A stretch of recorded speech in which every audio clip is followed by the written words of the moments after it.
皆さんこんばんは、おじいです。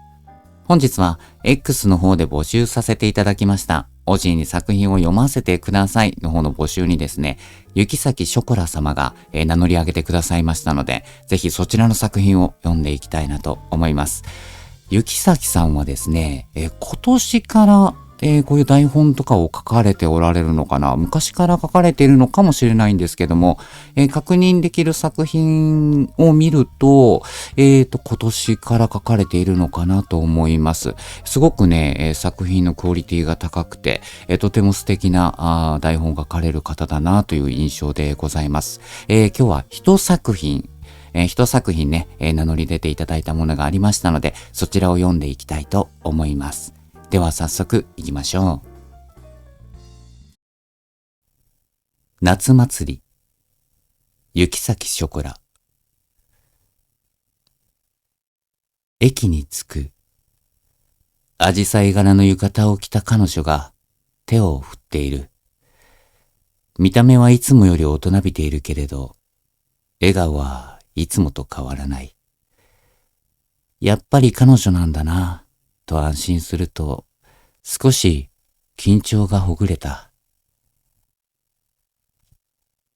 縁日に行くと彼女はよく食べる。綿あめ、焼きそば、かき氷。たこ焼きを食べた彼女の口元にはソースがついていて、僕はそれを指摘する。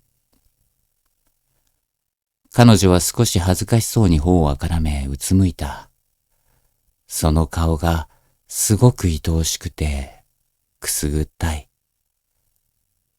金魚すくいや射的など負けると本気で悔しがる。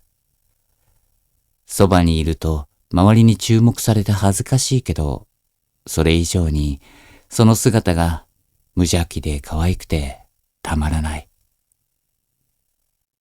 夜空に上がる花火を見ながら彼女は笑顔で言う。来年も一緒に来ようね。と。僕は当たり前だろ。と恥ずかしそうに目をそらし、格好をつけて言う。付き合ってもう3年。毎年この夏祭りに来ている。だから来年も一緒にこの夏祭りに来るのだろう。そう思っていた。けれど、今年の夏祭りは違った。駅に着いたとき、手を振っていたのは、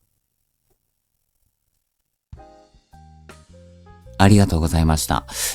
この最後のシーンだけを見ると、どうなったのって思いますよね。僕も思いました。で、いろいろ考えてみたら、何個か、こうなのかなーっていうのは出てくるんだけど、いや、わかんない。単純に、ずっと付き合っていこうと思っていた彼女とは、今年は別の彼女だった、的な感じなのかなとも取れるし、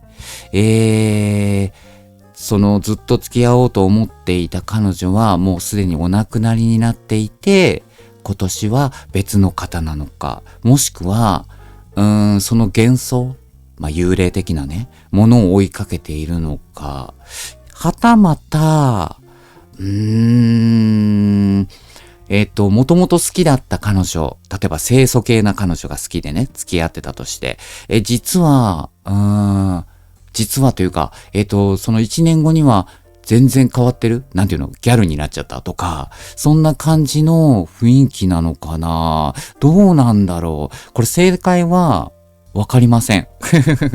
で、多分正解ないと思うんだよね。みんなの想像にお任せしますっていう多分投げられている感じだと思うんですけど、いや、気になる。めちゃくちゃ気になります、この続き。ゴールが見たい。いや、すごくね、楽しい作品だなと思いました。他の作品もね、ぜひ読んでみたいなと思って、いろいろどこだっけな、別のサイトでも、雪崎ショコラさんではなくて、ショコラさん名義でね、書かれている作品もあったので、ホラーとかもね、怪談動画かな、怪談台本とかかなも書かれていて、今後もね、その怪談系の、朗読台本シナリオみたいなのも書かれていくらしいので、今後もね、期待して、お待ちしたいなと思います。すごく楽しい作品でした。挙手してくださって本当にありがとうございました。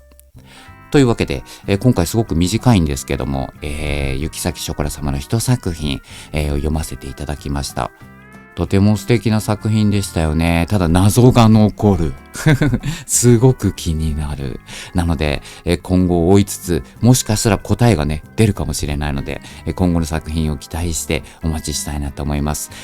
今後もですね、こういった感じで X で募集させていただいた作家さんのね、台本、小説、シナリオなど、読ませていただきたいなと思っておりますので、私も読んで、俺も読んでくれっていうのがありましたら、ぜひ X の方でね、私も俺もと挙手していただけるととてもありがたいです。